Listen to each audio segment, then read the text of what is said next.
Well, I think at first was really letting teachers know that this was, again, all of our battle. And one of the questions that I asked the teachers when we began was, okay, we're at 30%, and letting that sit in the room and asking them, so then tell me who doesn't deserve to read. And then letting them kind of sit with that, because that's really low. Even when we set the bar to 60%, which was a high jump to get, asking for a lot of growth. But it was then tell me whose parent are you going to call and say, no, not this year.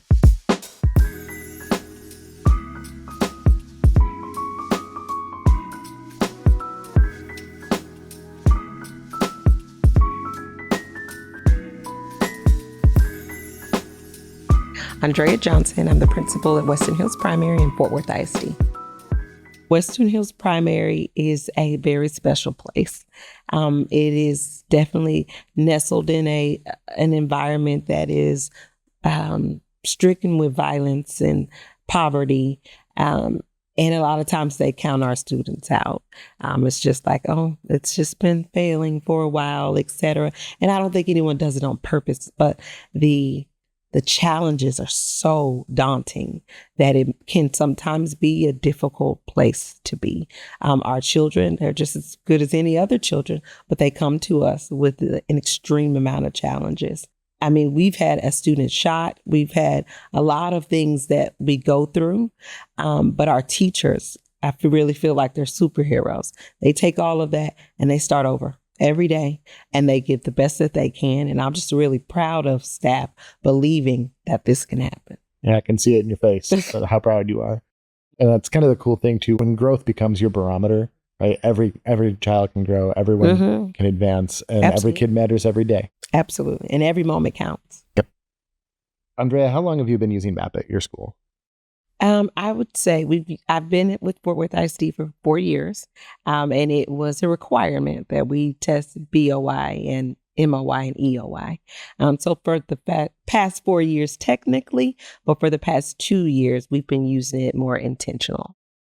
And what do you think, what was the catalyst for that change where the using it became more intentional? Well, I really wanted some data to be able to say, are students being successful or not? That was an outside space other than just solely teacher created information. So it provided that platform for us to be able to look and see, are kids growing or are they not? So you need something that was a little bit more objective than teacher judgment and more actionable maybe than your state assessments. Absolutely. Yeah. So once you started digging in, what was the process like? What kind of questions did your teachers have? How did you get started? Well, I would say because it was a layered process, but because even for myself, this is my 18th year in education, and the district I came from, we were not using MAP.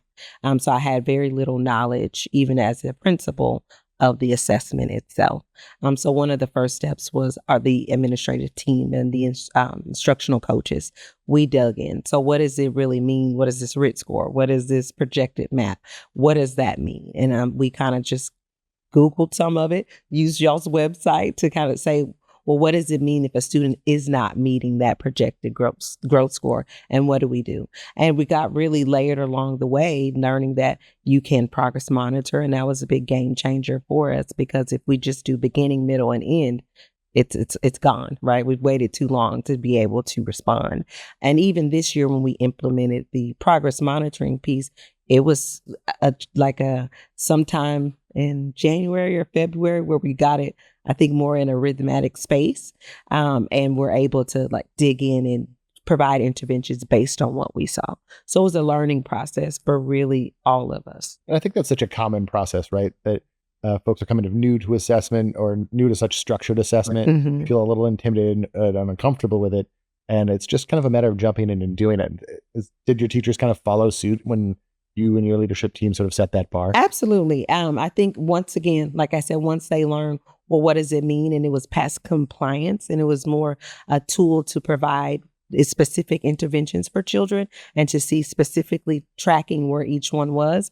That was something that teachers could get on board with, to understand, okay, I'm not just giving out this fluency test.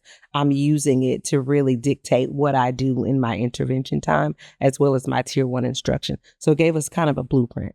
Where do we go? How do we start?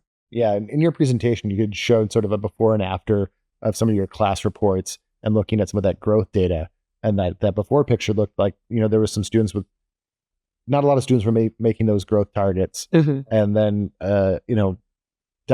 downstream, I think it was the same class and it was a much different picture, right? Absolutely. So what changed in the interim? One, an understanding of the assessment itself. So it was going through, and we sat with each teacher and we looked at, it was at MOI, and we looked at, okay, this is how the student did and this is where. And I think the assessment does a great job of saying this student is now ready for X, Y, and Z skill, or they've mastered such skill. So we sat down with each teacher and we went through, provided some time for them to look through their class to say, this is what Andrea needs, etc., whatever the student's name may be. And this is what I'll plan for to ensure that Andrea is doing that. So it was really being targeted about the specific interventions that we were applying and allowing the teacher to understand, oh, the assessment is going to ask it in this fashion and they're asking for this. That can really sound great to people on paper, right? Like looking at the data, making decisions. But the teachers' days are really busy. Absolutely. How do you structurally, intentionally build that in? What role do your professional learning communities have supporting that process? Because it is a huge deal for that to be able to transpire. And I, even when I started with the teacher, said, I'm sure you hadn't looked, who has time to go through 25 kids and look through each space in which they're a deficit or need some more assistance. So one of the things we did, were very intentional and giving the teachers spaces to do that. So yes, in the professional learning community, but we also took time to have a space where we did we had one of our teacher assistants kind of come in and watch the teacher's class while we planned with them. It was administration and our coaches, and help them look through each student's data, because you're right, there's not time in the day for them to go through each kid. So being intentional as administration in our PLCs, even in our staff meetings, because they're about 2 hours long, and using that time, instead of talking about informational or operational spaces, to use that time to evaluate data. MAPs primarily in math and reading and language usage. Are those the only teachers that got involved in your district? No. So for us, it was everybody. We were intentional in saying that this student achievement is everybody's job.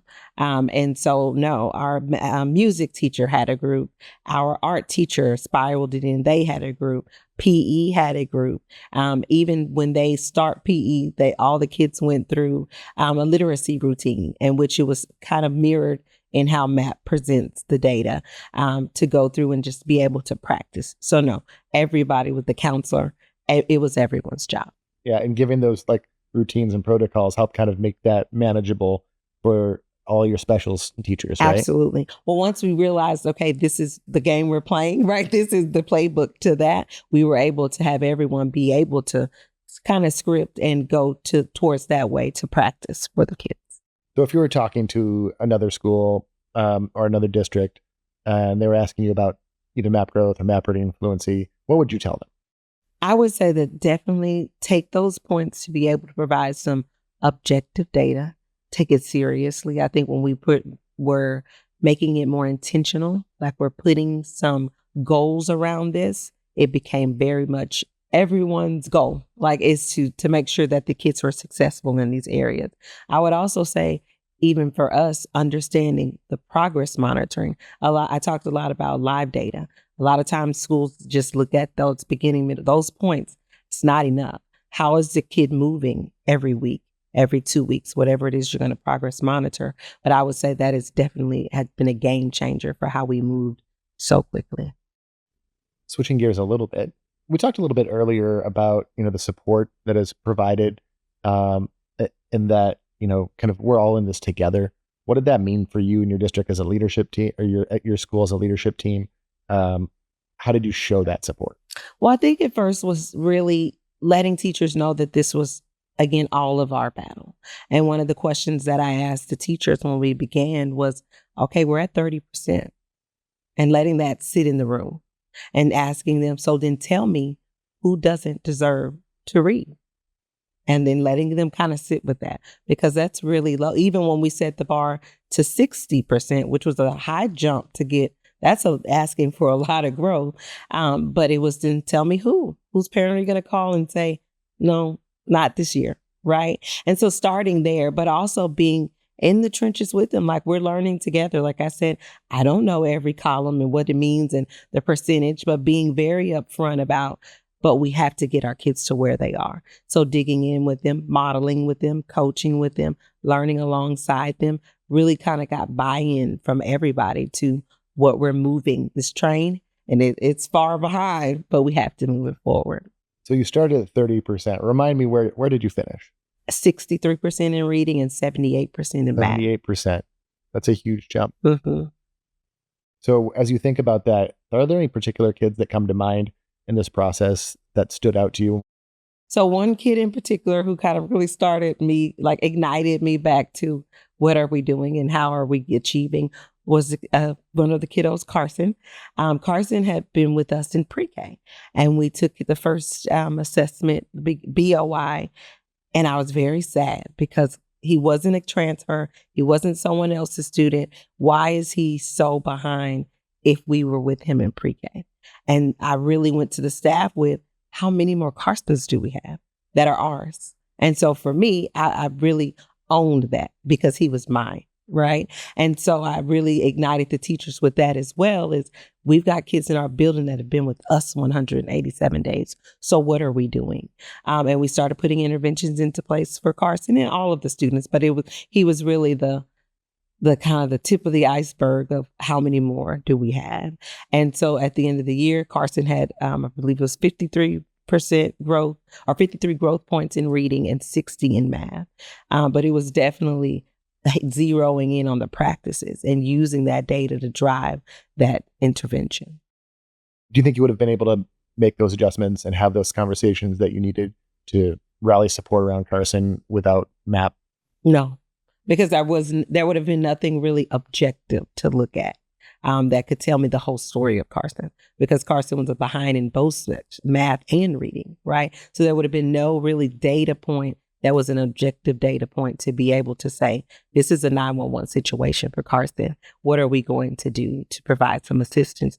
And really also it was our tool as we move forward to see, is he progressing or is he not progressing? And Karsyn knew what number he needed too. He's like, what's my projected growth score? And he's in kindergarten. But once you talk to the kids about it, they also understand. Also, I want to take into the teacher, right? Because I'm sure she felt a lot of pressure because I was really focused on Karsyn because, again, it was the guilt factor, right? Like, we failed him. It was us, right? And so I'm like, and we will not fail him this year. So when I saw his MOI, I was like, okay, we're moving, we're not there yet. And so at the end of the year, I'm like, 60 points? Are you kidding me? 52 points? So I'm like, somebody run the report again. Maybe I ran it wrong, right? Like, maybe I'm missing it. And so I was just excited at the work that he had done. And of course I went and he loves cookies. So that's why I'm like, oh, buddy, you're getting cookies today, right? Like, I got cookies for you. So it was just the excitement of really seeing that even though it was one kid, like, he won't leave like he started. He's going to the next grade and he's going to be on grade level. This is the start of something good for Karsyn and for your school. Systematic. That's right. Is now we're not missing the Karsyns. And in a positive way, I kind of flipped the data and said, well, how many more Karsyns are there? And it was a ton of kids who had grown in that 99th band. I think I talked about that in our presentation today, who were in the higher growth band. And again, it was the start of a system to ensure that we're pumping out Karsyns in a good way, that's what we're producing. But actually, the deputy superintendent had come by for a visit. And I said, I want you to meet Karsyn. And so I pulled Karsyn out of class and I tell Karsyn, like, this is my boss's boss, so I'm like, and so Karsyn's big-eyed, wide open, like, okay. And it was a place again that he felt pride. And I love that so early on, he got a space to feel like, look what I did, right? And so I have a picture of the deputy soups leaned down and he's like, I think that might be the most growth in our entire district. I got to check. Now we have like 75,000 students. So that's a not huge, a small district. Right. This is not a little district to make that growth. And his eyes were just so wide. I'm almost emotional talking about it because he just felt so proud of himself. And that's the moment that keeps you, again, going for someone to see you're doing a good job. Were you able to share that too with the people in Karsyn's life? Absolutely. So I was able, actually, I've been calling his parents to kind of just tell them, just not, not because of notoriety, but I just wanted them to know. And I couldn't reach mom. And so I finally see her at a mother-son dance that we had for the school. And I just give her the news and she's like, what, really? I'm like, he's doing amazing. So, and she was very excited. Again, it was objective data to be able to show. It wasn't just we were saying he was doing great. It was, especially when we talked about on a national space where he was with the other students, that was a huge deal. We shared it with the mayor. That was something she came out to the school to celebrate the growth. And we started with Karsyn's story. That's awesome. That's so great to hear. Why do you teach? For Karsyn's. For the kids, especially, I've spent a lot of time in underserviced neighborhoods and turnaround projects, but because they're tough, right? They're hard, they're difficult, they're draining, but they're also invigorating. They're also galvanizing in a space where you look up and you say, the kids people wrote on, we did something amazing with. And it's the Karsyns that keep you going, I got to show up because who else is? Who else is going to believe in them? Believe in the teachers, believe in the staff, because again, a lot of times you have new teachers coming out who may have just landed there, but showing them that you can do it. You're good enough. No, we didn't start at the top, or no, maybe we didn't even get to the top, but look at the big amount of growth that you're having with your students and that feeling of like, yes, we can do it too. And I say for us, we were like almost last out of 78 last year. And we 78 schools in Fort Worth. 78 schools. And we were third in math and we were 13th in reading. And in 1 year to go ahead and close that gap. So we were like, oh my goodness, look what we did. That's something to feel good about because you know the lasting impact that has. Absolutely. Of kids who are walking away and they're more ready than they started.